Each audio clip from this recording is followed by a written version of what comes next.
All right, looks like we are live and ready to do some streaming today. Yeah, thanks for joining. Hopefully we get some questions and stuff that anyone might have. Either hopefully some questions that you've been wondering about would be awesome because we could just answer them right away here. Otherwise, we'll just start kind of playing around and working. And anything that comes up, we can always answer and stuff. So yeah, let's see. So usually when I start off, I kind of just create a new project. So today I'll just kind of be doing a project from start to finish. And typically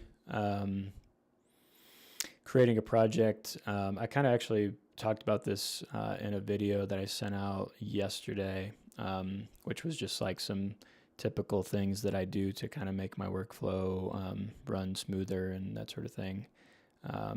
So you can watch that as well, which is like a 20-minute video or 18-minute video to kind of explain some of the things I do. But in this video or in this live stream, I'm just going to kind of start from scratch. Usually it takes a little bit longer. I spend a little more time, 1.5 to 2 hours because the initial half an hour or so, I'm just kind of thinking about what to do. Whereas in a lot of times in your typical like event projects, you've talked to your client or whoever you're working with, and you've kind of already decided what the idea is going to be, so that you can start playing around. But even if you know what the idea is going to be, you typically might spend some extra time in the beginning kind of playing around with some different ideas, seeing what fits and sort of stuff like that. So that can happen as well. But once you start kind of moving and getting things the way you like them to be, it starts to kind of speed up a bit. So let me go to my Friday streams here. I'm just going to create a new project and call it Friday stream 2024. And it is the 15th, I think. All right, so once this project creates, we'll go ahead and open it. So load selected here. All right, so basically when I load up, I just got a blank space here. If you haven't gone through this little tutorial that pops up in the beginning, you can do that if you want to. But basically it's just explaining how to use your camera, how to orbit around the 3D space, and then it starts to go into how to use different functions. I'll just kind of go through it real quick so you can see, but basically you have your zoom in, zoom out function. And this is I'm kind of explaining this for anyone that might not have even used the tool yet before. For people that have used it already, you might already know this. So I'm just going to keep hitting next. This one says to focus the camera. So if I right click on my mouse, it's going to focus the camera, and you can't really tell unless you've got something in the scene. So if I were to add a table here and zoom in, you can see it's kind of blurry right now, but if I right click on it, it will focus on that. So just a nice little thing to know. I'm going to go ahead and delete that. I'll go back to here, and now it's going to tell me to open up the templates button here. So right here I have a bunch of templates that I can play with. It's asking me to just drag in a template, so I'm going to do this one, I guess. And then once it recognizes that I've added that template, it's going to tell me to hit next again. Now it's going to tell me to click the selection button. What this does is it by default, when this multi-select button is on, so it's not really doing anything, but it allows you to kind of select multiple objects at the same time, kind of like a lot of other programs work where you can drag and select a bunch of objects at the same time. So that's really nice. If you turn that off, then if you click and drag, it will just drag an object around with your mouse. And you can always, if you misplace your object, you can always just hit undo to move it back. But I'm going to leave that button on because I typically like to use it when I'm selecting a lot of objects. So if I wanted to select all 4 of these lights up here, all I have to do is click and drag over them like this, and then it'll select them. I do want to make sure that I start on the object that I want to start on, and then end on the object I want to start end on, like that. Cool. It's a little different than other programs just because this is a 3D space. So when you're using this tool, it would act a little bit different rather than if I was in this top view here and trying to select all of these objects. Hopefully that makes sense. All right, so I'm going to hit next, and now it's just telling me to select many objects. So if I hold my left mouse button and drag to select multiple objects. Oh yeah, it's telling me to do this, what I just showed you. All right, and now it's saying hold the left shift key and select 2 objects. Okay, now, so if you hold your left shift key and you select objects, you can end up selecting multiple objects like this. All right, and now it's telling me to add a graphic to these screens here. So it's going to tell me to upload an image. So I can go ahead and upload anything.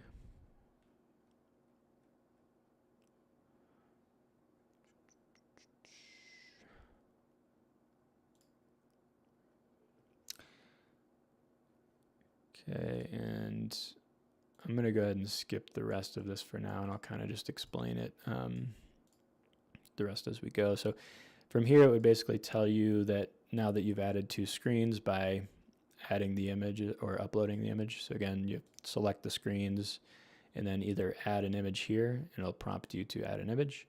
And then if you go over here on the left side, it'll say images. You'll have your whole image library here. For some reason right now, when you upload new images, they show up in order from when you've uploaded them every time you log in. But when you just add them, they show up at the bottom. Something we definitely need to try to figure that out. But let's say once you have these objects, you can do a couple things. So you can see that if I select one of these screens, this editing box shows up over here.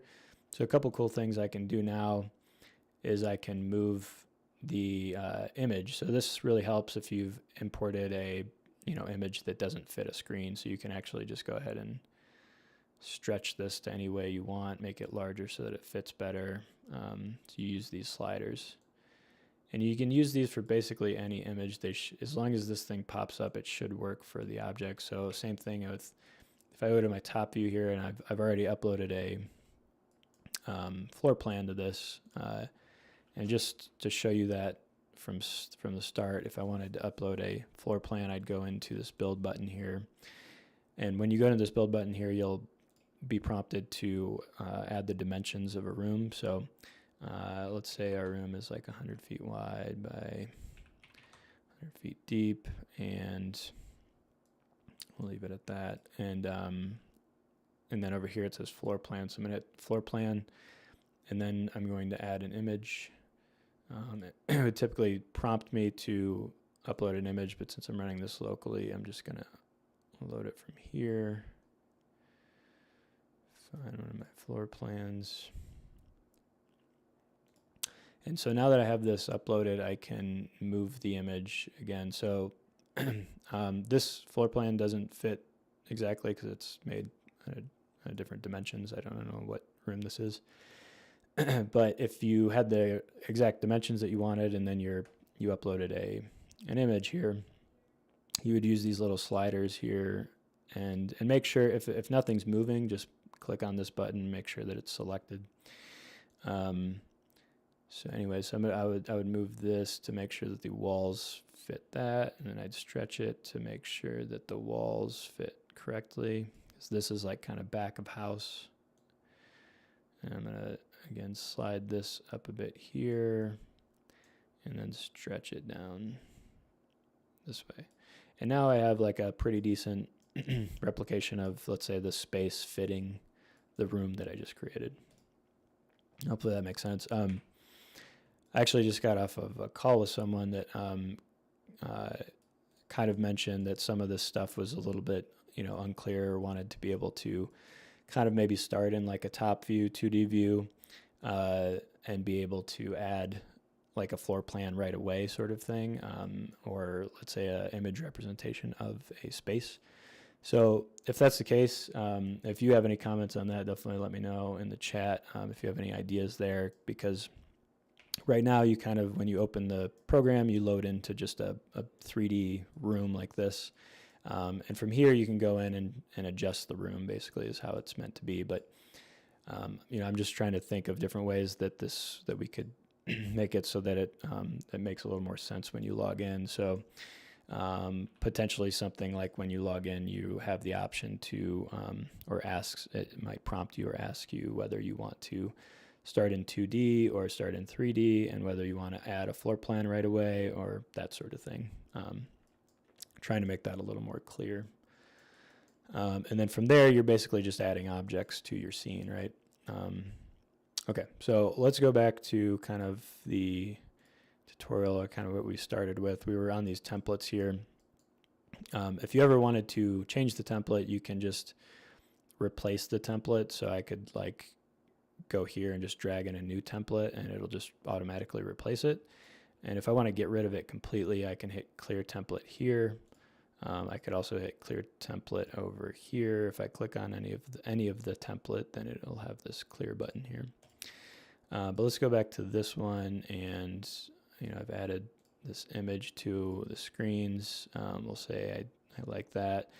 And again, you'll notice when you select any object within the scene, you'll get these contextual editing features over here. So there's a bunch of options for this type of screen, right? So I've got this screen selected, and it's going to give me all these different sliders over here. So it's going to give me a intensity slider, so I can increase the intensity of the screen. Light spill, basically, how much light from the room or from lights below or above it is spilling onto it. So anytime you select an object, you're basically going to get these options over here. If I select this light, I get this aim button. So now I can actually click the aim button and aim the light wherever I want to. And it basically just follows my mouse right here. And I might undo, or I guess I can't undo that. But so there we go. And another thing too, just to kind of note, is that there are little tool tips above most of the buttons. So if you hover over something, it should tell you what it does as well. Cool. If I select both of these screens, I can kind of do the same thing with both of them at the same time. Change the pixels, and I could put them into a group. Right here it says group. So just always look over there. That's always going to be where your kind of contextual editing features are, similar to how other programs kind of show editing features as you add them. All right, so we'll say I have this set up here, and I'm cool with this design or this template, but maybe I want to add a bunch of different things to it or change the size of it. So let's start off first with if I wanted to add a stage and other objects. There's a couple different ways to do that. So the quickest way to add different objects in kind of bulk is just to use this build button, and that's going to allow you to add the dimensions of things, and it'll automatically place them. So let's just say, for an example, as I was saying earlier, that someone was kind of saying that they were maybe more familiar, comfortable in this 2D view. So I'm just going to do everything from the 2D top-down view here. By the way, when you're in this top view, you can go to visuals and you can change the color of it if you wanted to make it black and white. But let's say that I'm here and I wanted to add a stage. So for one, you could go into this add objects panel, or right here, go to staging, and then drag in an individual riser, right? And then I could duplicate it by either holding my Alt key and dragging, or I could hit this duplicate button right here and then drag over. But if I want to do it a little bit faster, I can just go to the build button here and type in the dimensions I want. Maybe I want like a 30 by 16 foot stage, and I want a riser like this. So I'm just going to click this riser, and then it's going to automatically place that size in there. Maybe I want to change the size a bit to 36. So it's just going to automatically do that. And now I have all those risers already set in there. So that's really nice.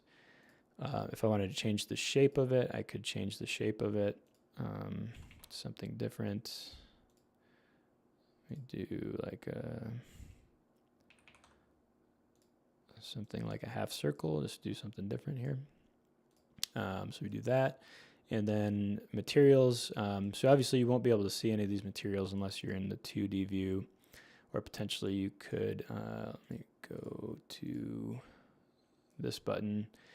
If I change the color, if I change the color to this option, so basically you keep clicking this, it changes to different colors. I think there's 4 different colors here. The 4th one would be this version, which just gives you like a kind of base color. So now if I change this, it will show the color of it. There is an overlay on this stage, so it's kind of fading into it, but if I went to the 3D view, it looks normal. So anyway, so you could do that if you wanted to see the colors, if you will, like this. Okay. Sorry, a lot of information to throw at you, but I'm just kind of, as I'm going through here, I figure I might mention some of this stuff. Stairs, for a stage like this, you know, we could add in some stairs. There's a few different options here. You could add in some normal stairs like this and kind of move them into place. If you wanted to do something like this, if you wanted some kind of more or less custom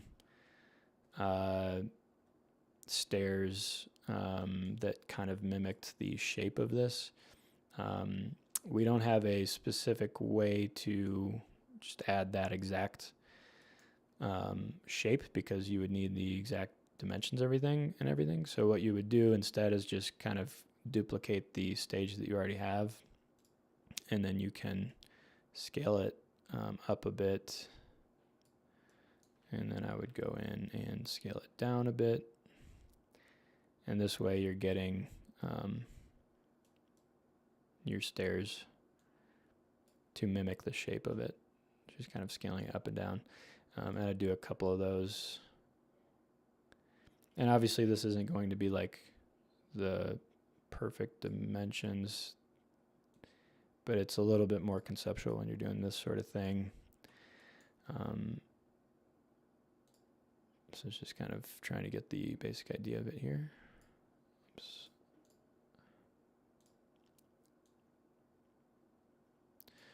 Oh, that's not working.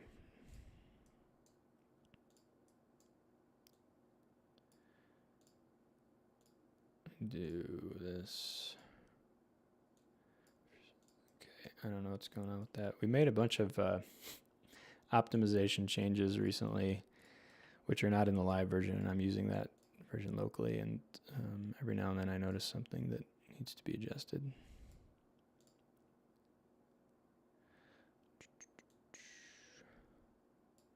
All right, we'll just go with this for now. It's a basic idea anyways, right? Okay, so anyways, I don't get too deep in the weeds on that. That's just kind of a quick sample of something like that. Okay, so we got that. I'll quickly mention real quick that when you move anything around, you kind of want to make sure a lot of times when you're designing stuff that it's going to be, you know, a specific width or space distance between another object. And to keep track of all that, by default, we have these snap settings over here, and you'll always see the snap settings right here on the right side, and they work globally. So if I change this, right now it's 1/2 foot, so it would be 6 inches. And we just find that to be kind of a good starting point. But if you ever want to change that, which I do change pretty often, I might change it to like 1 foot or 0. But it basically, when you move something, it will keep it at that 6-inch mark away from anything. So it's easy then to move something back to where you first had it. So if I were to if I wanted this over 1 foot, I just move it twice.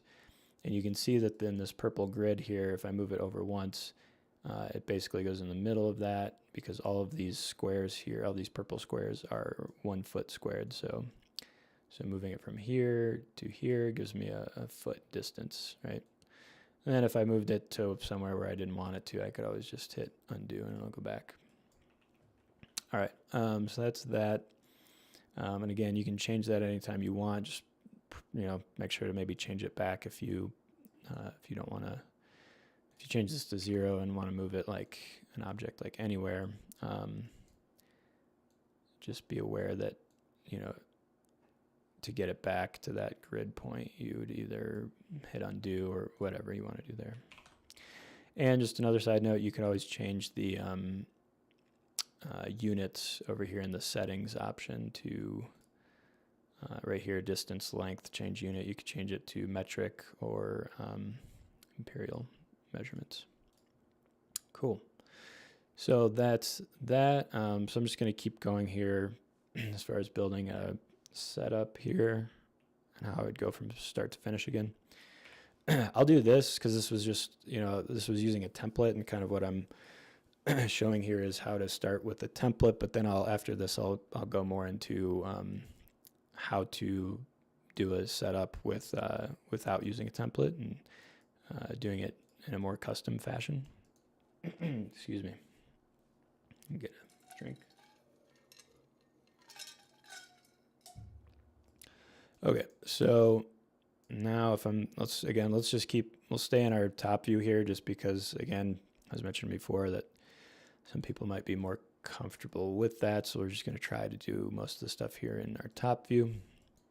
So if I go now to our backdrop setting, we already have in our template this hard set of objects here. Basically what these are, like individual little tiles. I believe they're fabric wrapped around some aluminum framing, and you can see those specific objects if you wanted to like individually bring them out. In the Add Objects panel, you're going to find all of the decor in the decor section here, and then if you go to By Brand, it separates them out to a few different vendors. We're always adding more vendors to this, but this one specifically is Expressive Structures, which is similar to other types of flat panel designs. I know they have a number of options that you can get for printed materials, stretch fabric materials, stuff like that. But you go on their website and check out all the stuff that they have, but they have 3 different options here, and so you can play around with some of these. These are, I believe, these hard panel setups. So if I were to drag in like this curved column, you'd see that same thing there. And then we have them separated out into each different individual dimension as well, so you can play around with that too. But anyways, just want to show you that. Another cool thing real quick is that if I wanted to replace these with a specific dimension piece, I could actually go in here and like change this to a 1x1 or a 1.5. So we have like all these different dimensions that if you just drag it in, it will replace the object like that. So that sort of thing. I'm just going to go ahead and move that over. All right, so that's a quick example or some more information on that real quick.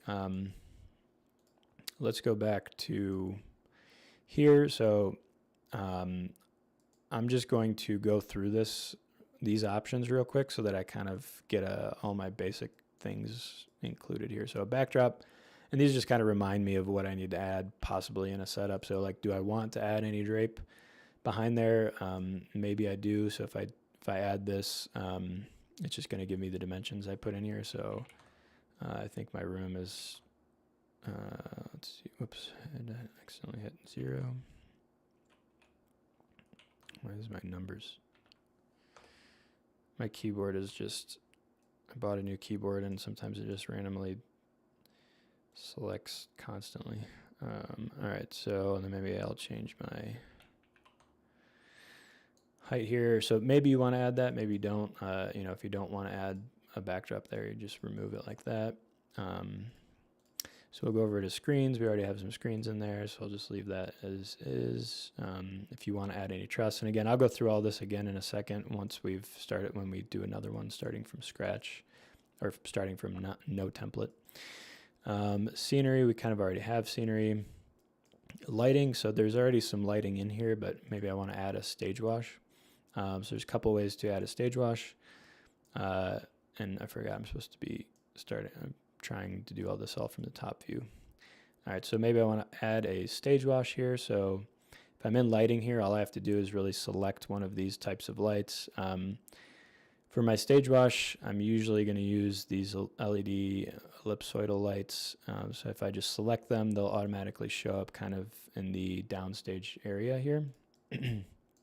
And if I selected like these LED par lights, which I might use for the front as well, they'll show up in the back over here.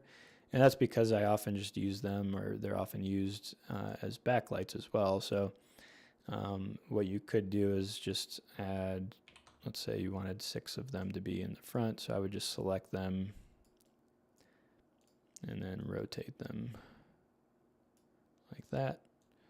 And now they're kind of used for your stage wash here. But again, I'm going to remove those, and I'm just going to use these normal ellipsoidal lights because I want a little more control over what we're doing here. So I'm going to add that there, maybe move it a little bit further back, and then I can set the height of them too. So I think 20 feet high is a good spot. And I'm going to need them to hang off of some truss or something. So I'm going to go back to rigging and just add this hanging truss in here. And by default, again, this places this, excuse me, this places this upstage so you can hang scenery and stuff off of it. But again, you can either click and drag it back over to here. We also have this layout button here where it will automatically move it to the downstage area or move it to kind of the audience area, if you will. But I'm just going to select it and set it to right here, which is about where I want to hang stuff. And I might need to go into my other camera views to see where this is hanging exactly, so I can, you know, I usually use the keyboard shortcuts to get between all the camera views because it's definitely faster to do it. So if you go to shortcuts here, it'll show you that the orbit view and the 3D view is O for your camera. And then you can use 2, 3, 4, and 5 for your kind of orthographic front, left, right, top views. So 2 is top, 3 is front, 4 is left, 5 is right. And then 1 is going to be your first person camera view. So if I go into 1 here, it just puts me like right in front, and then I can move around and kind of get this 3D camera view. Cool. But again, so top, left, right, front is going to be 2, 3, 4, 5 on your keyboard. So I'm going to go into kind of the left view here, and I just can see already that my lights need to be adjusted a little bit. Let me restart my camera. And here's a point too where you might want to go back into your orbit camera view here and see where your lights are pointing. So again, so they sat there, but they might need to be adjusted a little bit. So here, how I would adjust them would be selecting them. It's going to select all of them because they're in a group. whenever you add objects in this build tool, it automatically adds everything as a group. If you want to individually select them, you can do it in a couple ways. You could go to selection here and then group, turn the group lock button off, and now I can select all of them individually. And that works for anything. So any group, it will unlock everything basically in the scene. So now I can select all of these truss, but if I turn that back on, it just groups everything back.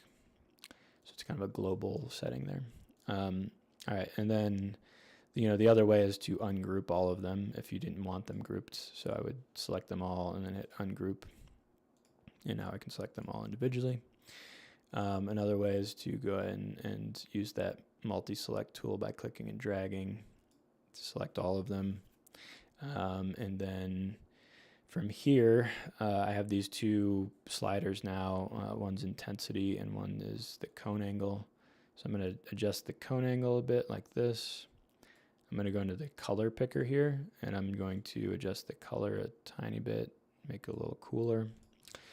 And then I'm probably going to go to these. You could probably, since this is like a half circle stage, I would angle all of these lights in a little bit. And the easiest way to do that is just to use this aim button. So I'm going to aim it kind of over here, aim these outside lights in a little bit here. And this isn't going to be perfect, but we'll get a decent look out of this. And then if you wanted to also put someone on stage so you could see what this all looks like, you can go to this people tab over here and just drag in a couple people. I might duplicate him and then, or do like this, duplicate,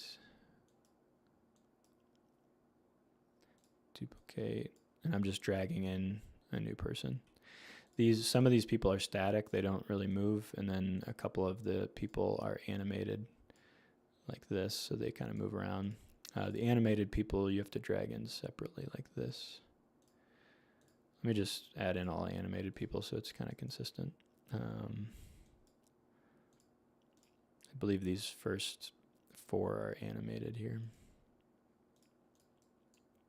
Cool, so now we can, when we aim our lights and stuff, we can kind of see what it's going to look like on these people.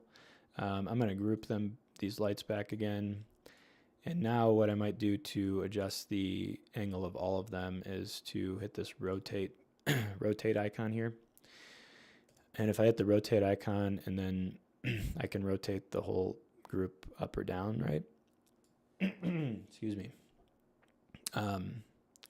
But if I rotate that, it is set by default to rotate by 5 degrees, but I want a little more, I want it to be a little more fine-tuned, so I'm just going to set that to 0, set the cone angle a little bit lower.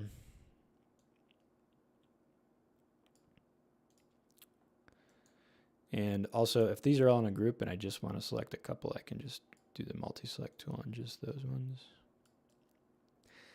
Cool, so I'll leave it at that, and we'll say that's good enough. Adjust the intensity just a tad. Cool, so that's that. Just basic, quick setup for lighting there. This is pretty nice to get a stage watch going really quickly, especially if it's just your normal like rectangular stage, because it'll just throw a bunch of lights up there, as many as you tell it to, and then they're pretty much already angled downward. You know, if you wanted to start getting much more detailed with the lighting and everything and make it much more elaborate, then you might like duplicate this truss, create a whole nother, oops, let me change this back to 5 so that we're locked in there. But you might, add another truss piece here. The way I would do this is just to select this guy and make him like a foot. Whoops, that's curved. All right, so maybe you did something like this, and then started adding lights all over it. What I would do for something like this, if you're, again, trying to get more elaborate or complex with your lighting and all that, is you could drag in individual lights like this and just kind of hover them over the truss, and then it'll, in the orbit view. So what I just did there is I hit O on my keyboard to get back to orbit, and then I hit F on my keyboard to focus on that object. Another way you could do that is hit the zoom button right here, and it'll zoom into any object that you have selected. So basically what that does is it kind of sets it on top there, and then I would move it over here, and then I could like individually focus it again, that sort of thing. Or what you could do is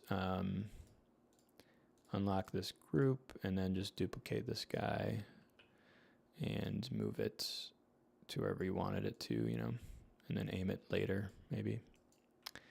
But again, so this kind of thing obviously takes a little more time because you're doing everything a little bit more custom. So you're not like typing in dimensions of what you want, you're kind of just moving them around. So we'll just leave these guys, and then I might like duplicate these two over here, and let's see, aim these over here, and we'll just call that good for now, something like that. And we can always add more stuff to that truss. As a side note, I'll just show you real quick, if you didn't want to hang all your truss like this, and you wanted to do some floor supported truss for your lighting, or floor supported lighting in any way, you would go into the add objects button here and lighting, and in here we just have more options for objects. So we have this lighting tree kind of template right here that you can just drag in. So I would go to the back of the room here, or let's go again from our top view. Excuse me. And I would just drag in this guy right here. Just a note that if you drag in anything and you want to cancel that, you just hit the right mouse button on your keyboard, and that will cancel it. All right, so I'm gonna place that like right here, and then I'll just do another one over here. And then from here, it kind of adds these as a group. So again, or actually, sorry, this is unlocked. So everything's selected now when I select this because it's all in a group. But if I wanted to aim those again, I would just unlock that. And you could just rotate the whole group, right? And say, okay, I'm just going to rotate my whole lighting tree like this. And wherever you select in the group will set the pivot point. So I could just like select the middle of it, and now it'll rotate in the middle. And maybe I want these all the way over here or something, and I just rotate the whole thing. Or what you do, you know, is you just select the individual light and then either rotate it or aim it to wherever you want it to hit. Okay, so that's how you would do that. And if you go into your orbit view and focus in on that light, it's going to be a little bit easier to see where the light's hitting in the rendering. That's why this top view is like, top views are cool for placing objects, but I honestly typically do most of the stuff in like the orbit view because I want to see what the lighting looks like as I'm placing it. Because if I set down a lighting tree here, if I were to just do this in the top view and do it all from here, and if I were to rotate it and then aim it, I'm not going to know what it looks like. So instead, what I would do is I would select it, go to my orbit view, zoom in to the object real quick so it focuses there, and then I would select the individual light, aim it to where I want it to be, and this way I get real-time feedback of like what exactly it's going to look like. I'm just going to make this like really bright yellow or something to show exactly where it's hitting. So I would select this guy, maybe, but hopefully you understand this. So this gives me real-time feedback of where this is going to be. cool. And that's just how I would do both of them. So not too difficult, and you get, again, that real-time feedback of what it's going to look like. I turn these down a tad too. Sometimes also I'll play with the color of lights instead of the intensity all the time, so I might just do that to get it more like fine-tuned. All right, we'll keep cruising here. So that's kind of lighting and rigging there, adding that. After I've added lighting, I do want to make sure to, and any of these objects really, I want to make sure to place the object. So when I place it, it's going to give a little explosion there in the middle. But basically, if you hover over this, it's going to say that when you place it, it's going to keep it there. So if you don't place it, then if you added a new thing, it would replace what you previously added there. Okay, and then I'm going to skip seating because seating I typically do last, because if I added a bunch of seating now like this, for one, it kind of, overlaps everything else that I have in the scene. And it makes it a little bit harder to work with. And then two is once you start adding a ton of seating, it can slow the frame rate of everything down just a tad. And so it's just kind of not necessary to put it in there usually until towards the end. If you do want it to be in there initially, that's fine too. But yeah, it's just how I typically like to do this. All right, finally, before I'll go through kind of two other things, which would be kind of like finalizing this and adjusting this backdrop here. And then I'll go into restarting kind of from scratch. A quick sip of coffee. What was I going to say? Yeah, so I'll do a couple things here, which would be like tidying up some stuff. So this right now is grouped by itself. I think I'm going to ungroup it and add these other lights to this group. Actually, these two are already grouped, I think. Let me see. So if something's already in a group, you might need to ungroup it first. And then regroup. All right, so now I have all these in a group, and I can adjust them all at one time, change all their color at one time. Just get really crazy. We're going to make this purple for whatever reason. And to change the room lighting real quick, I'm going to hit this venue button here. This venue button is just kind of a global room lighting setting where it will adjust the intensity of the lighting in the room. So that works for any room that you have. You just click that anytime and you can change that. All right, so that's that. Let me turn this up just a little bit for now. I'm going to show you real quick how I would add drape or trim kit to, not trim kit, but skirting to all this truss. So right now we don't have like an easy button to just add skirting to a truss piece. I think we will add that in the future so that it will just be a button and you can automatically just add skirting to it. We'll just make it a little bit faster.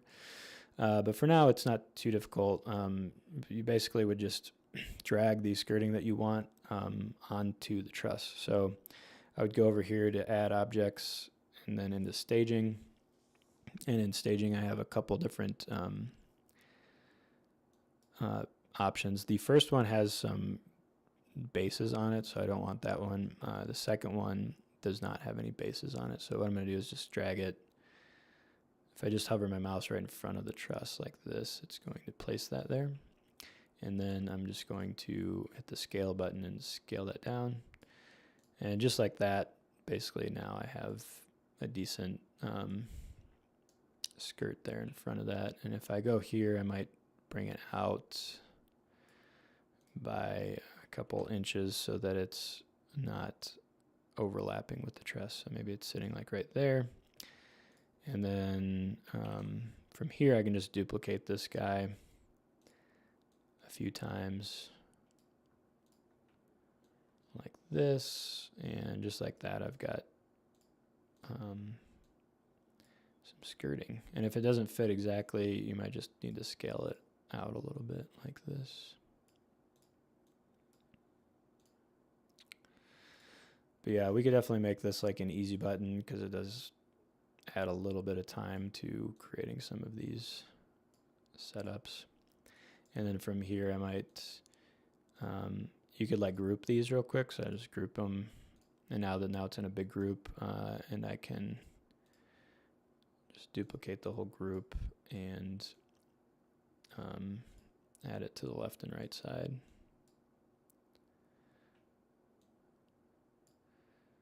I probably want to rotate this.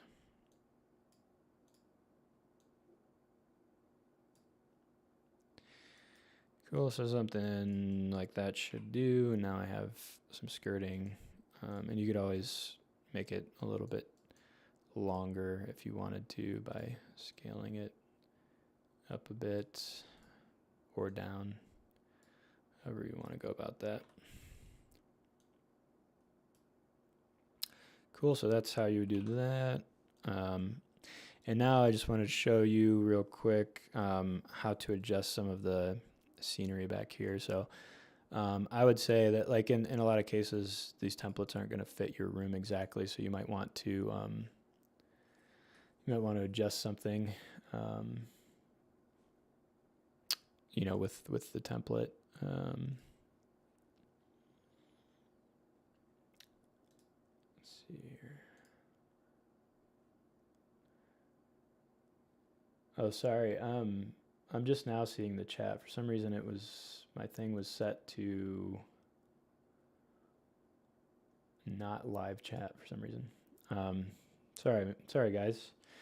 How do you reset the view back to default if I move around too much and I want to center default? The right click drag to highlight function isn't working. Okay, so to answer your question, Bobby, if you're like in a top view or any other view, or if you're like way over here and you want to get back to center, you either hit O on your keyboard for camera orbit, and it will take you right back to the center like that. Or you could do it by hitting this orbit button too, right here.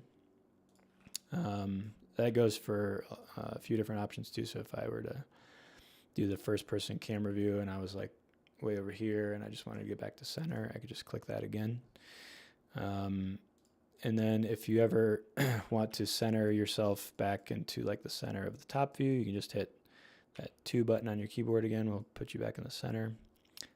Same thing with the front view, left view. And it's also supposed to, I think, let me see here, if I were to hit 2, well, so you can also always center on an object if you click that object and then hit that zoom button, or F, F as in Frank on the keyboard. It will zoom into that object from the top view or orbit view. And then you said the right click drag to highlight function isn't working. So it's left click and drag. Sorry if I said right click, I meant left click and drag like this. So yeah, so sorry if I might have misspoke there. If you right click from the top view, right clicking and dragging, which I didn't mention before, is to rotate the whole screen. So it's kind of like when you zoom in and zoom out, you often want to move the whole screen around. So I'm just going to right click and drag to move the whole screen like this. But if I want to select objects, I'm going to left click and drag like that. And in the shortcuts, I think it says that here. So right here, you see the little image of the mouse. Let me know if you can't see any of this, but on the left, this is supposed to be a left mouse click. It says select objects, hold shift to select multiple, and then zoom on the mouse wheel, and then hold and drag to pan cameras is on the right click. So your right click is doing this. The right click has two functions. So one is to move the camera, and then the right click also focuses on an object. So again, if I were to drag out some object like this, you can see that if I right click on it, it will focus the camera. So like a depth focus. If you don't want this, because sometimes it can be a little bit, can get in the way if you're not used to it, you can always go to your settings button here and turn this focus off, and that'll just make it so that it doesn't do that. Let's see, for us, can the drape for the screens match our gray drape? It can definitely do that, yeah. I'll show you in just a second here. Also for Leco lights, can we do a shutter that will make a box of light instead of, yeah, 100%, Matthew. The shuttering, honestly, we're way overdue on. It's something that's like at the top of our list, and we've been trying to get it done, but just haven't got it done yet. So that is a thing that we'll definitely try to get done as soon as we can. Basically, when you select any of these lights, we'll have I believe it'll be some sliders here that will allow you to adjust the shutters. And we're also working on another one which will allow you to adjust the sharpness of your cone. So right now the cone is kind of by default has a soft edge to it. And often that works if you're just doing a quick render, you just want to spill some light on there. But if you're shooting light from the back of the room on like a tree and you really need to fine tune it, you probably need the shutter and some other options. So yes, sorry for the delay on that. We're definitely gonna try to get that in soon.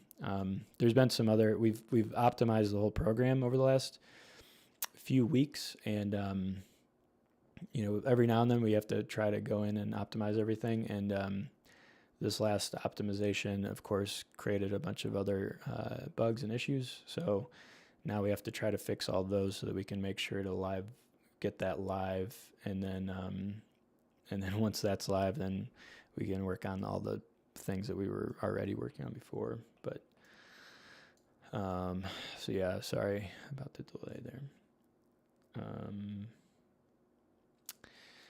Yeah, okay.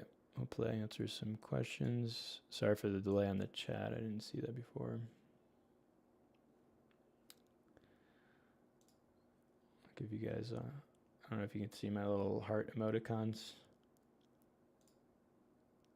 I have no idea. I don't really ever use those, so maybe they showed up. All right, so from here, and definitely ask anything else that you might be wondering about, because I'm just kind of shooting off the hip right now about whatever I'm thinking about, whatever I'm thinking you might be thinking about, if that makes sense.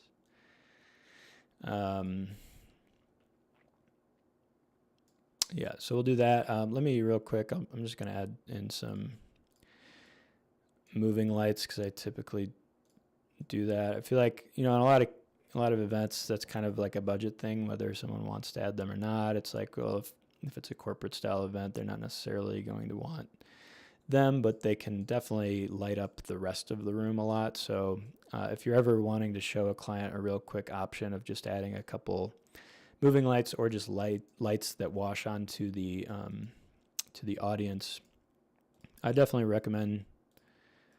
Not necessarily recommend doing it, but if you think your client might be open to it,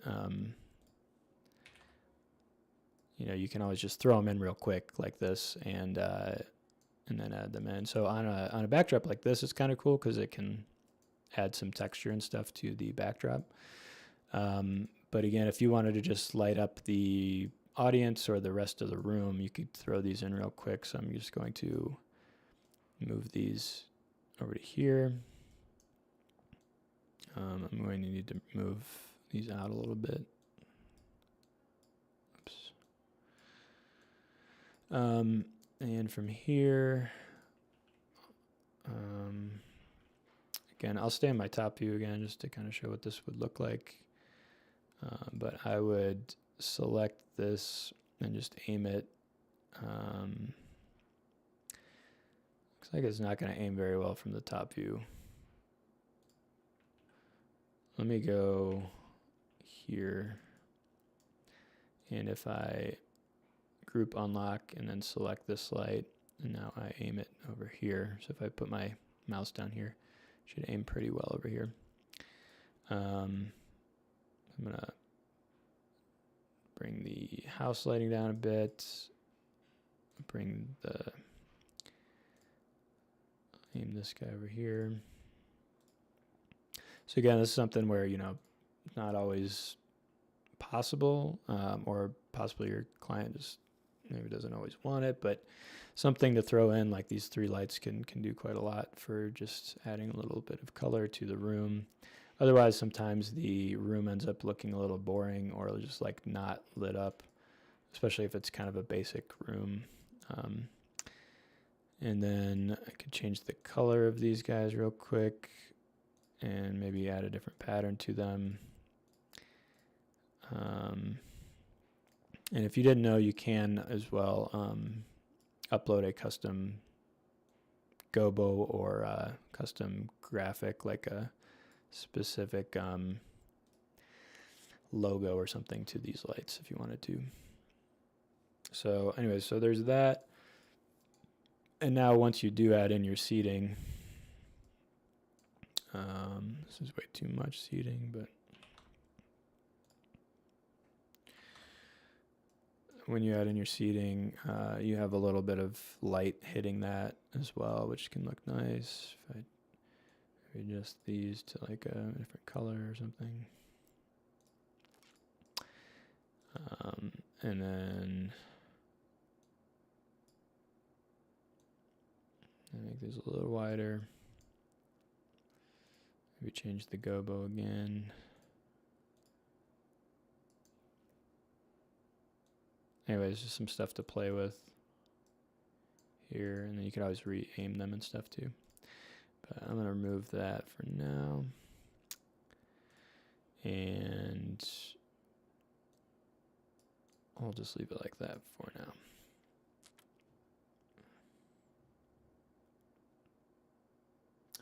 Yeah, I would love to be able to have the movers move around the room. I definitely think that we can do that. And it would basically we'd probably do an easy button where we can just like, you can hit a button and they automatically kind of just move. Obviously you can make the gobos move right now, but to actually get a moving light to the fixture to move, we could do like a by default button where it just kind of rotates in a sort of slow, normal fashion. And then I think we could potentially also do something where you click on an individual light and maybe you hit like record or something, and then you would sort of do some sort of animation or something with your mouse to be able to rotate it around like this, right? And then hit like stop, and when you stop the animation, it will just follow that pattern, if you will. We'd have to definitely experiment with that a bit to make sure that it looks good. But those are 2 things that we could do pretty well. There's also the option, which would be further down the road, to actually program lights in, and I think that's also something that we could do. That definitely is geared more towards lighting designers or anyone that's actually wanting to program some lights in. But visualization definitely goes hand in hand with programming lighting. So there's a couple ways that we can do that, which is another thing that we're looking at, which is that we could use the 2 file formats for lighting data, which goes between visualizers and lighting consoles, which is called MVR. And then there's another format, which I can never remember the acronym, but we can use those 2 file formats to record the data, and then which should work natively with this. And then we can also use those file formats and export them to something like Vectorworks. And so that will allow you to actually export lighting data, DMX data, and actual show movements and things to consoles as well as to other programs like Vectorworks. So that's something that we're looking into as well. But just takes a little time to do it, and it's also kind of one of those things where it's like it doesn't fit everyone's needs. So it'd be awesome to do it, but it's like how many people are going to use that? If a lot of people want to use it, then we definitely do it. But right now we don't have a ton of lighting designers using this. So, but anyways, I was going to show you guys how to adjust this a bit. So I think that if I change this, let's see, by 12. Okay, so let's say I wanted to adjust all this and make it larger and stuff. A couple ways I could do that. One would be is if like I wanted a larger screen or something. What I might do is like a lot of times in these designs, I'll actually go in and like if I'm going to adjust something and I know that I might screw it up in some way, I'll actually just select the objects, right? Like the backdrop here. So I'm going to try to play with some stuff with the backdrop. So I'm actually just going to move it back here, and maybe I'll duplicate it so that there's like a copy of it. And this way, if I do screw anything up,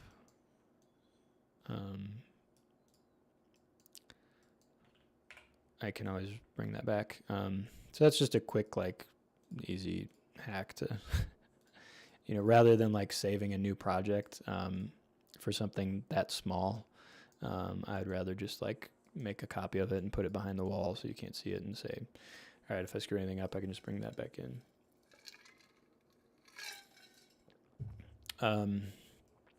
So what I want to try to do is like make a bigger screen here. So I'm going to look over here in my Add Objects panel, and in Decor and Expressive Structures, since this is all made of Expressive Structures stuff, if I go into this section, we have some pre-made like template screen surrounds here, and I think that I don't know. I think this is a larger screen, but let me make sure here. So if I were to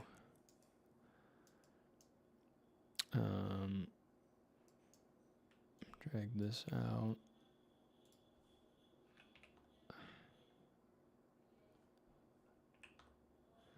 this is 16 by 9, and this one is like an 8.5 by 12 or something. 8.5 by 15, something like that. I could also find this out if I were to just go into the front view. I can go in here and drag over it like this, and it'll give me the dimensions up here at the top. So it's 15 by 8.5 is what this screen apparently is.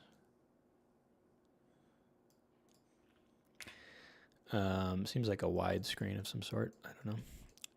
But anyways, so let's say I want to make it bigger.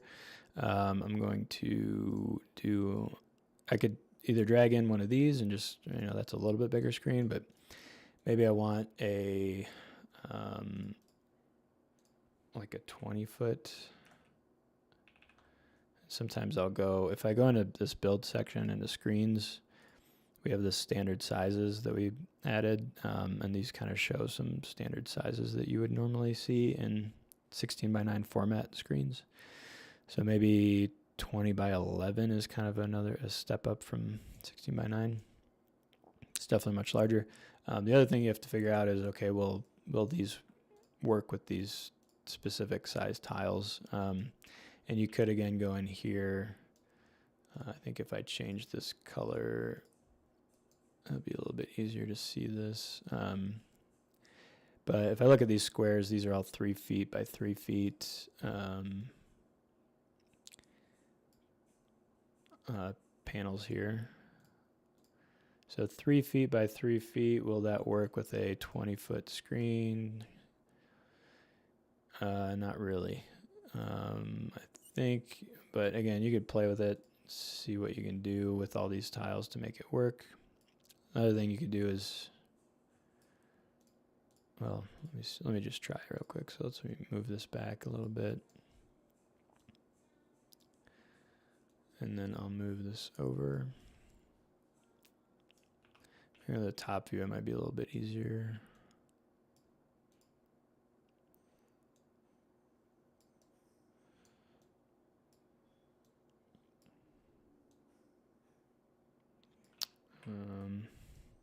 And actually, I'm just going to remove these, or I can move them up or something. So we can see already that we have like a gap here around the screen. And then we'd also need like a different size at the bottom here. So I guess from here, what you could do is go into your decor section, back to the expressive shapes. And in here, you're going to find all these different sizes. So what would work with this? 2 foot would probably work.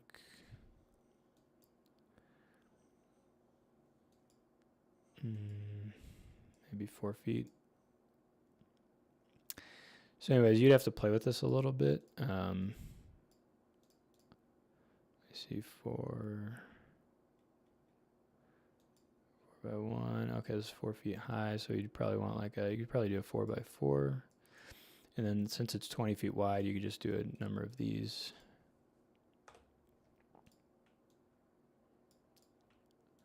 So something like this. Yeah, that should work. I just need to move this over. And then I'll delete these. So this is kind of how you might do something like this. All these modular pieces are cool because you can kind of make a lot of different sizes work, but it does take a little time to get this if you want to do it in a very specific size, you know, and a lot of times that happens because your room might be fairly specific. I need like a 2 by 4. Yeah, cool. So anyways, that's kind of a quick example of what that would be like, and then you'd probably want to adjust these ones too to be 2 by 3, probably, yeah. Something like that, and then maybe you'd add a top piece to it. And from here, you would just duplicate this whole thing. So I would delete these guys. You could turn this into a group if you wanted to. So let me do it this way. And then group them. Looks like there's already a group in there. Or this is part of a group. You might go in the individual object and ungroup, or ungroup them all. And then regroup. And now you can just, oh, for some reason that's not grouping. I'd have to look at that deeper to find out why that's not. Oh, I know why. It's because every now and then if something's not grouping, go back and look at your group lock button because that might be turned off. Sorry. All right, so now if I turn that on, that is a group again. And then I probably changed these to be that size. And I might just scale this one up. Move these guys up. And all right, so now it's looking bigger and badder and better. Cool, so that's a fairly specific to this type of set, right? With all these modular panels and stuff. To do something like we have some other templates where you're using tiles as well, like what am I thinking of? Atomic or Quest. Let me just again, maybe I want to save this for later, so I'll select it all. If I hold shift and select these, it should, hold on, let me do it this way.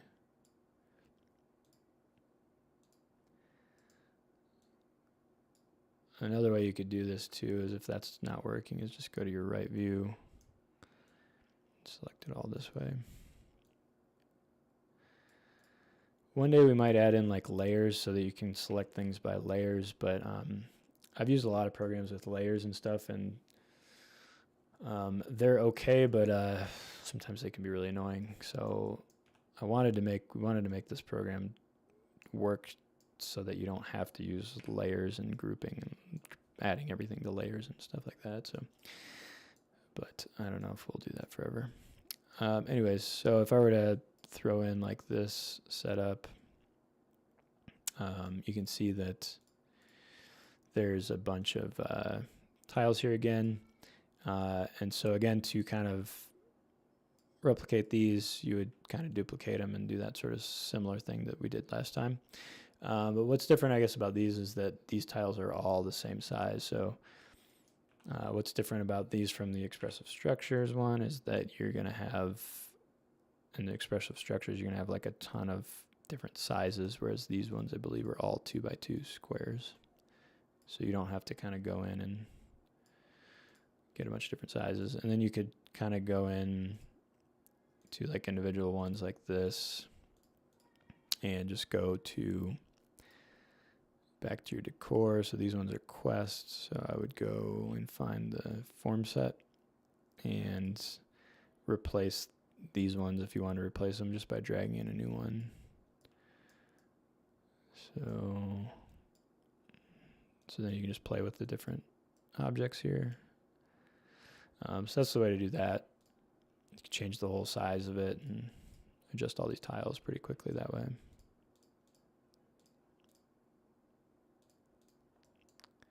But you get the idea, so I won't bore with that. I kind of like these little pedal ones. They look kind of cool with lighting, I think. Okay. I think that's kind of it for templates and starting from a template setup, in that that's kind of how you would modify them. Now, if you wanted to start from scratch, which I pretty much always just start from scratch because we've made it fairly simple to do that, unless there's a specific template that I really think I'm going to use. So if you started from scratch, instead of dragging out a bunch of individual objects, which you could always do if your setup is very, specific and you just wanted like just a couple pieces of drape here and all that sort of thing, you could do that, right? Oh, someone also asked about the drape matching the trim kits of a screen, which you can definitely do. So there's two ways to do that. So when you drag out drape, just like I just did, you can change the color of that. But if I go into this backdrop setting here in the build button, and if I just add a bunch of drape to the backdrop, and so I can change the color of these by these preset materials here, which are kind of nice because they have subtle differences. If I were to throw on some uplighting here, you can see it better. So like, let me just boost the light up here a bit. But okay, so I have this drape I just set back here. What's kind of cool about these preset materials is that they have subtle differences to them. So even though that we have a few different ones that are black, they have kind of texture to them. So you can see the differences if you add some light to them. So I like this one that's like a terry cloth that you can see the texture in there. This is a gray velvet, crushed gray velvet, white velvet, and then canvas white. So that's the difference there. But let's say you wanted to throw some screens on there with some trim already included, so some fast fold screens. Let's make them a little bigger. Let's make some huge ones. So I'm just going to, let's do 2 of these.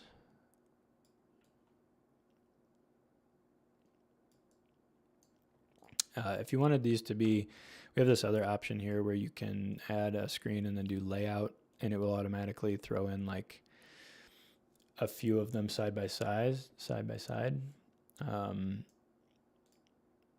But that doesn't always work perfectly because it's kind of trying to space them out depending on the size. So in some situations, you might just duplicate them.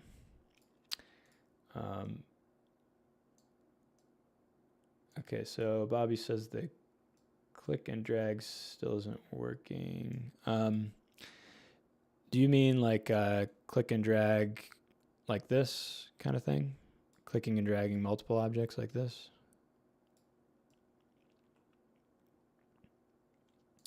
If that's what you mean, and it's still not working, go into the selection button up here and turn the multi-select button off and then on again. Make sure it's highlighted.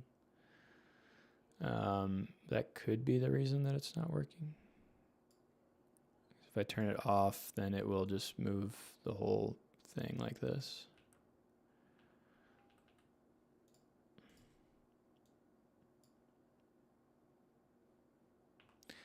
Which apparently I just messed that up.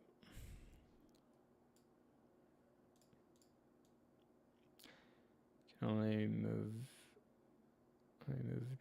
drape one by one. Oh, maybe you mean that it's not. So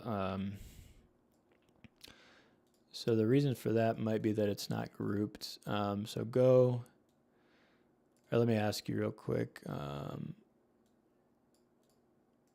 When you click on the drape, Bobby, does this little, on the right side, does this little ungroup items say, is it green? Does it say ungroup items, or is it blue? So if it's blue, or if there's no ungroup items, then what you need to do is you need to select a bunch of objects like this. Yeah, so select a bunch of objects that you want in the group, and then you can make them into, you can add them as a group, or what am I trying to say? Group them. Select first, group, then move them. Yeah, so basically, the templates, a lot of these templates does not, right now, they don't have anything grouped. So like, if I'm using a template, all of the objects that are in there are kind of not grouped, so they just come out as separate objects, and then you can group them as you want to group them. Same thing with if you're adding objects individually, like these drape pieces. They're not going to be grouped, right? So you basically want to select them and then group them or group them together by using this button, and then you'll be able to move them together. However, if you're using the build feature, it will group everything automatically. So when you add in drape, like I just did here, it should group them automatically. Hotkey is way easier. Which hotkey were you using to do it?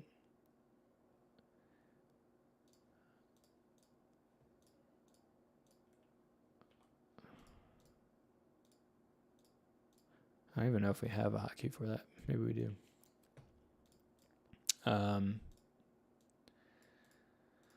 me ungroup this. And all right, so I was going to show you real quick how to set the color of these to be the same. So if you wanted them to both be gray, I would select both of them, and then So hold shift and then hold shift and then left click on all the objects that you want to be gray. So in this case, it would be these two trim kits and all that. And then you go to the color picker and you would just turn the color. T. So you hold T and drag. Huh. Okay. I don't know why.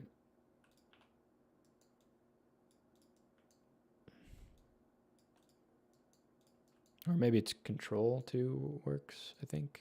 If you don't have a mouse and you're using like a trackpad or something, I know that Control, I think, or no, I'm sorry, that's wrong. Control will orbit your camera if you left mouse click and hold Control. Anyways, back to this. So you can adjust the color of this to be like a gray. And if they're not exact, like I've noticed that like if I try to make these both like an orange or something, this orange might be a little bit different than this orange because they're two different materials. So you might just select these then and adjust them slightly to make them look a little closer.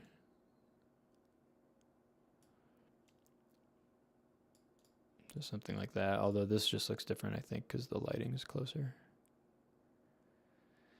And if you wanted these to fit like directly next to the drape, right? So these two are just in front of the drape right now. You can go to your top view, and I've got my two screens kind of right here. What I could do is just click and drag and delete these two that are in the way here.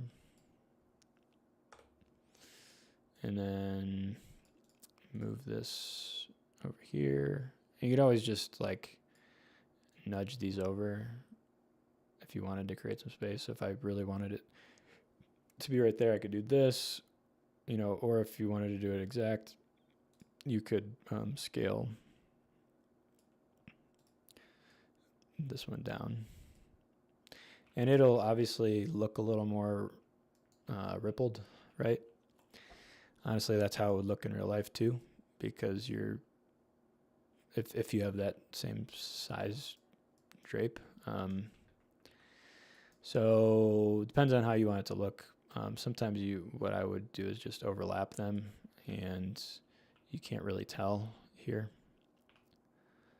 But if you want everything to line up exactly, then you would need to sort of scale them or something like that. But again, I would probably just do this, move the drape back here. Oops. And then something like this, maybe scale this one down. So that's how you could do something like that.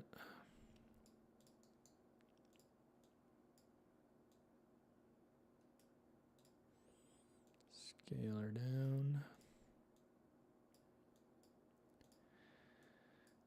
And move her back. Cool. So you can see there, now you can notice a little more subtly the difference between the drape. So I might select them all again. Change the color a bit. I don't know who's going to use this gold color that I'm making here, but you never know when you need a mustard gold. So we'll do that. And if I brighten that up a bit, it looks like it matches better, so that's closer. I might go in and like subtly move this so it doesn't have this weird kind of offset at the top, it looks like.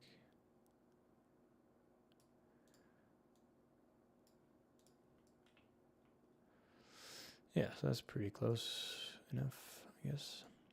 All right, so that's that. From here, you could go into screens and add in some placeholder content. This is kind of a nice thing. So I'm going to add in some placeholder content real quick, and then I'm going to adjust this light spill so the light's not hitting it as much. If you do this, if you do this setup in real life, you're probably going to have some light spill on these screens here. So you might want to remove these two uplights, but that's up to you, however you want to do that. Maybe I want to show some charts and graphs real quick. So I'm just going to throw in some charts and graphs. And what else? We'll just place those guys there. And then for rigging, I've already done this, so I'm not going to redo that. For scenery, this is another cool option where if you wanted to add in some scenery specific to your backdrop here, instead of using a template or instead of individually dragging on there, this option allows you to just kind of automatically populate some objects right behind the stage there. So from there, once it's populated, you can adjust it however you want. So the way that I would normally do this is like, let's say we wanted some kind of columns or something like that in the back here and maybe some logo in front of it. The way I would do something like that would be, I would say, maybe I want these tiles. So if I just click on this, it's going to give me a ton of these tiles. So I want some columns. So I could do this in two ways. One way is I could just delete the columns, remove the ones that I don't want, or I could just make, like, let's say, I think these panels are 3 feet wide, I believe. These are Quest Geo panels. And so it's already set to a nice height, so I don't have to change the height, but we'll say we want to duplicate these, so I'm just going to duplicate a few of these. And also what I could do to make sure they're precise is I could change the snapping settings to 3 feet, and that will allow me to either put them right next to the other one or move them exactly 3 feet away from the next one.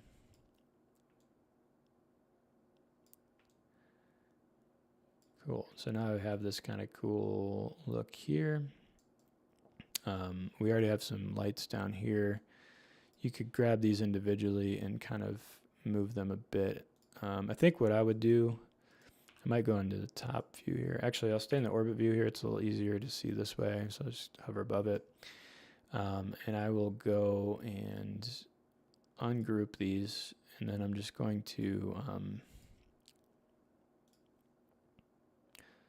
going to set my snapping settings to 0, and I'm just going to set a light for each one of these spaces here.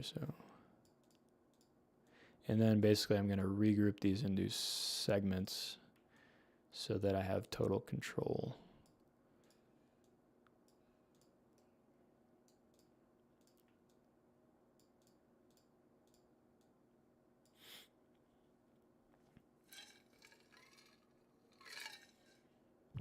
Thank you guys for sticking around. I really appreciate it. It's nice to stream and actually have people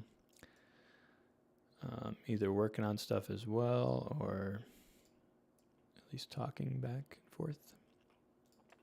All right. So what I would do here is just group some of these now so that I can individually control them. So I would select this one. I'm going to select every other one right here and then just create a group. And do the same thing over here. Create a group.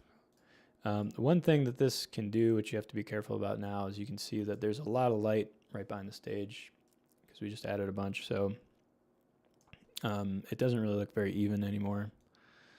And this is kind of just a design thing where it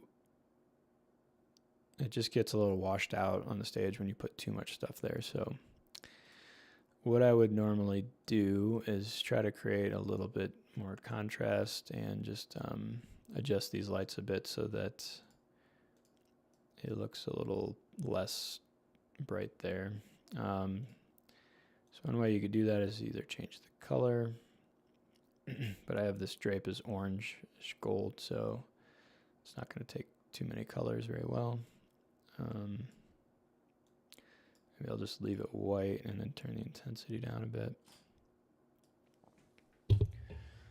My camera went off. And then for these ones on the decor, I could potentially change the color of these. So now it's a little darker in there, and I can change the cone angle a bit, or maybe move them closer.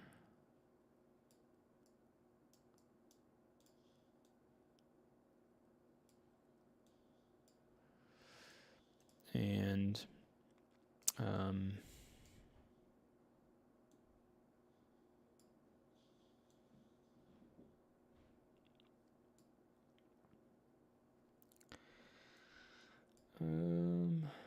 what am I trying to do? All right, I kind of like the color of that. Now I can actually increase the light of this a bit.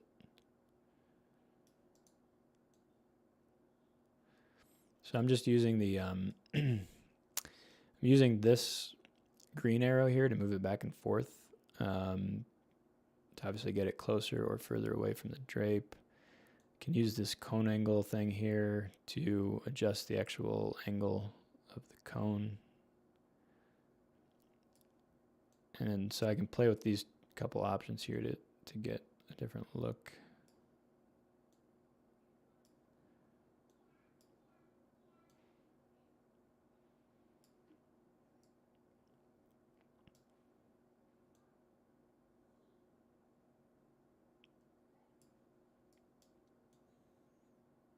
So you could play with this lighting stuff for days, weeks, and years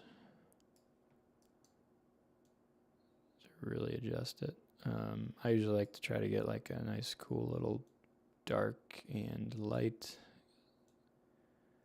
action going.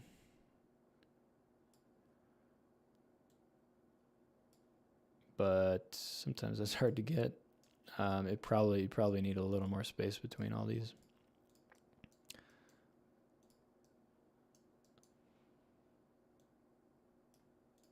I don't know. We're just playing. So anyways, we'll just leave it there for now. What would be really cool too is if we did some sort of truss up top and then downlit onto this drape. That would definitely make a nice look there. I personally feel that whenever you do downlighting, it helps a lot too. So up and downlighting just makes everything look better. We could go ahead and do that real quick just to show you. Let me do something real quick here. I'm going to group these lights real quick just so that I can adjust them.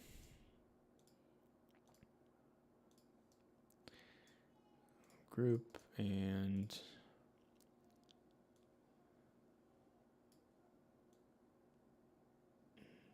adjust those a little bit. I feel like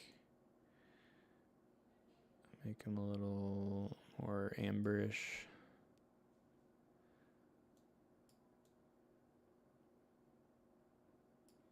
I don't know. This is the part where I just end up spending too much time on lighting, but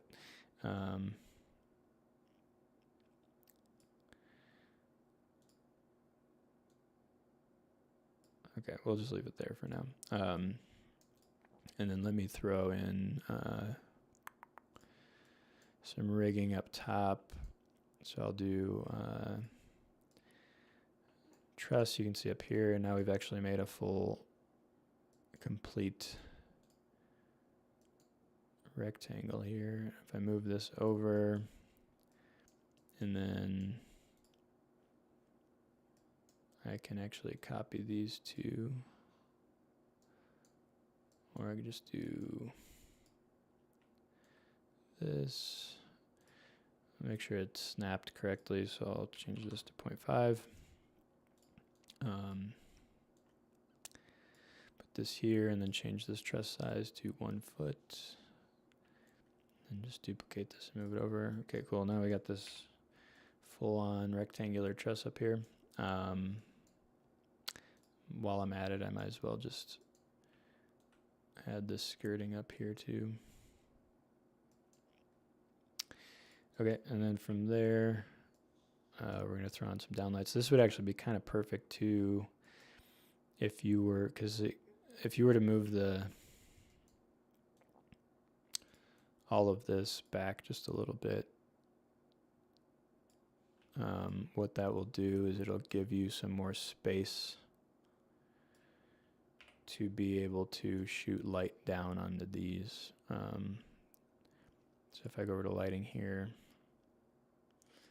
and throw in some downlights, I could do this in two ways. One is actually you could just duplicate this and move it up like this, right? And then if I select the middle one and rotate it 180 degrees, then I have pretty quickly some lights going down. So you can see that looks, I already think that looks a lot nicer personally. And then you do the same thing with these ones. Duplicate, rotate.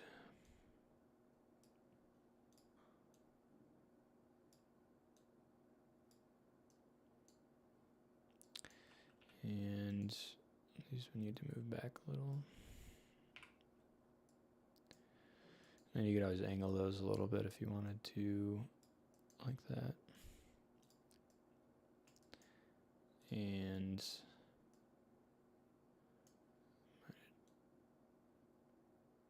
I'm just gonna dim those a little bit.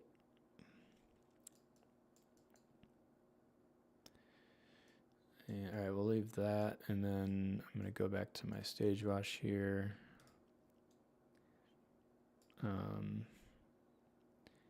Just dim this a little bit. Maybe I want it to be a more warmer color.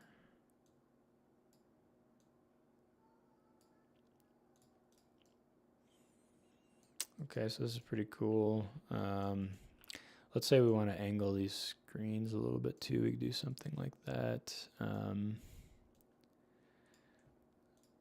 So in that case, I would want to select these screens here. And then actually I'm going to turn the group lock off. And I'm just going to rotate a little bit. And do the same with this. And then I can just drag these up a little bit. Okay, now the screen's angled in a little there. I might also want to, I think I want to move it out a little bit and then bring this drape back over here. This is the point where I'm just kind of fine-tuning things a bit here.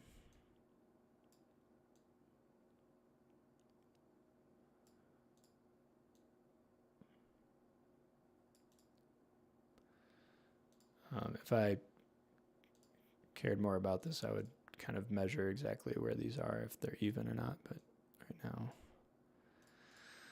it's not that important to me.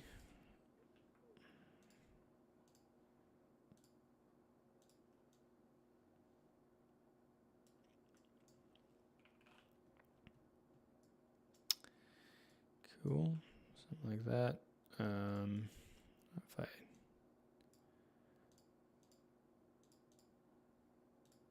does this go in more? No.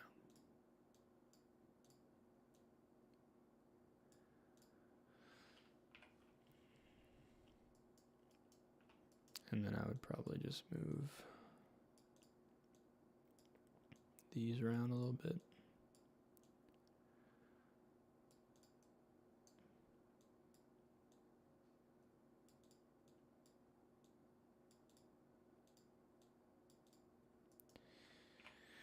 Okay.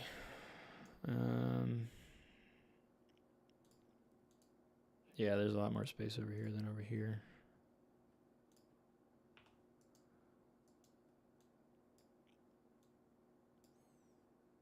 That's why I guess you should probably measure things to make sure it's even. What was I gonna do?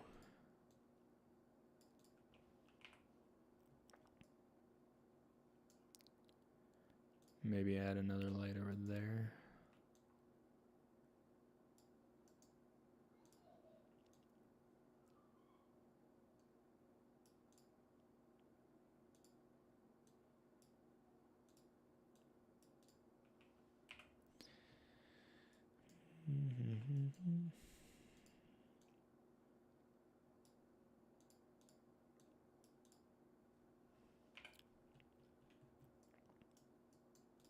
Okay, we'll just go with this for now. Another cool thing we could do real quick is I'm going to just adjust the color of these because why not? So you can make this like a black, would probably look better just with this theme, whatever theme this is. It just kind of looks a little cooler with the black stage. And I might even do a backdrop here. So I just added a backdrop, but it of course went in front of everything, so I just need to move it backwards. But I just don't like that you can see all this white up here. So if the room had like darker walls, I think it would be fine, like this. But if they were brighter walls, I would probably want to kind of hide the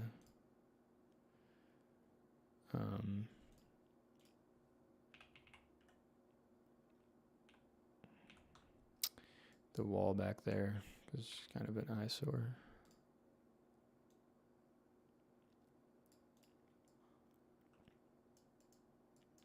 Either that or you move this whole thing up a little bit. So to move the whole thing up, you can move the screens. Let's see, what I would do, I guess, is move just the screens. So you can see the bottom part of the screens are below the floor here. And that just allows you to move them up so that the skirting still can be kind of anywhere. So if you wanted to be a little bit closer to the height of the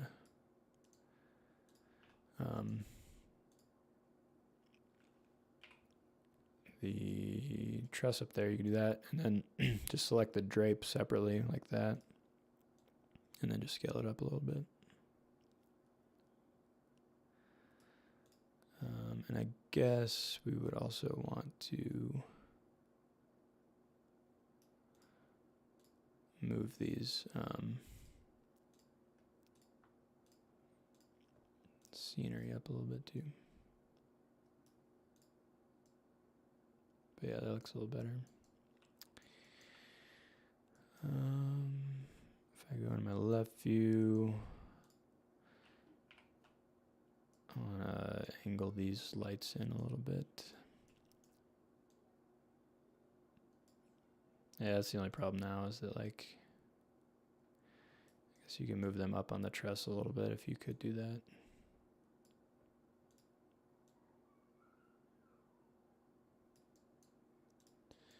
So anyways, you can play with this. Okay, I think we're gonna have to stop now. Here, I will real quick just add in some seating. So at this point, I would probably add in some seating.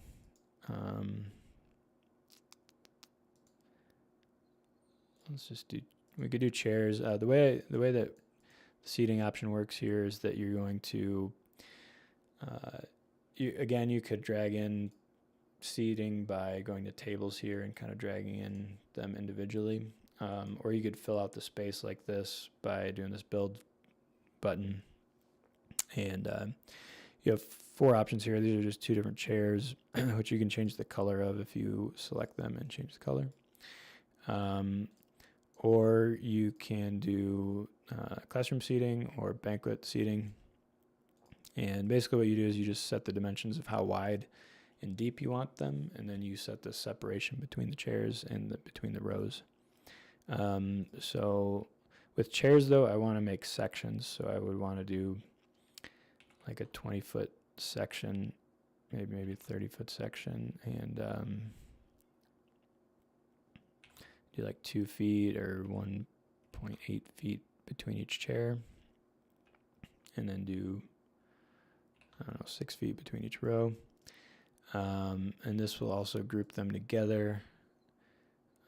If you put too many chairs in at one time, it won't be able to group them all together because it's just too many objects to group all at once. So you definitely want to try to make sections when you're dealing with chairs.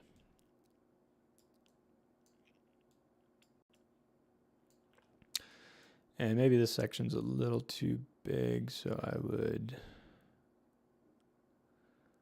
maybe move it off a little bit and then just drag and delete a couple.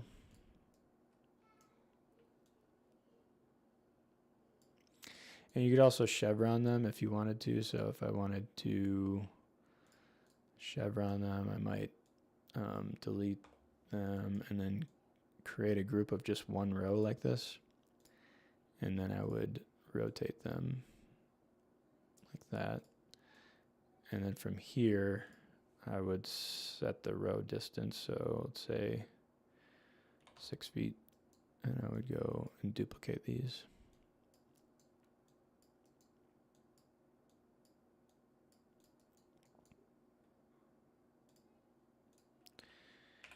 Cool, so that's how you do something like that.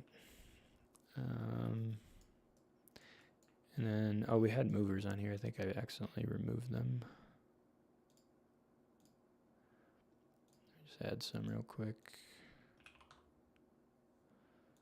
Like 3 or 4.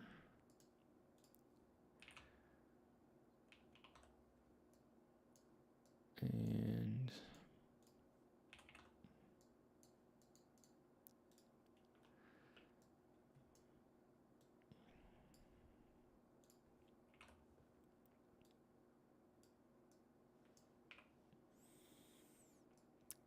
okay.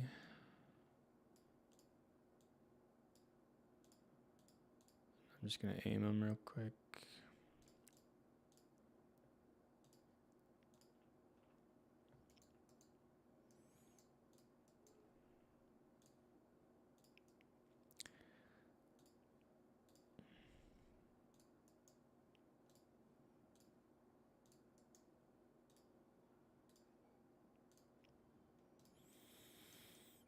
Cool. Okay, that's that. If you wanted to continue that look, you might hang like another panel of these over here or something like that. But you'd have to, I don't know, rig them somehow. But anyway, so we'll just stop here and kind of leave it there. The only other thing I might do would be to like add some uplights to the walls over here, just so you have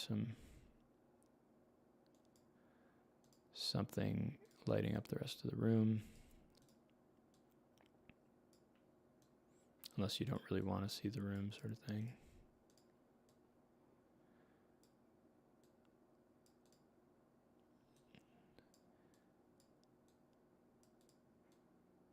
So I'm just doing this real quick. Gonna group these,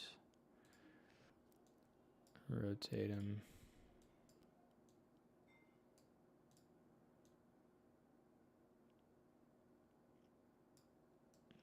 Like that.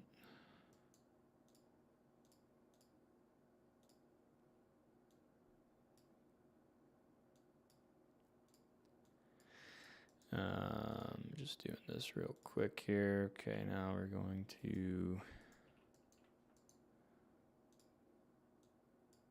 change the color a bit. I don't know, something like that. So yeah. And last time, just change the color of the walls. Floor is probably 2.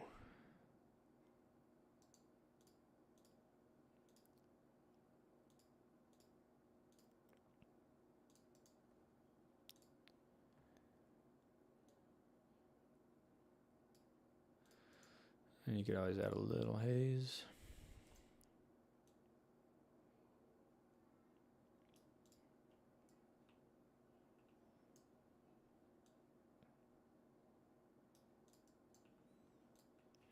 And probably get rid of a couple of these people.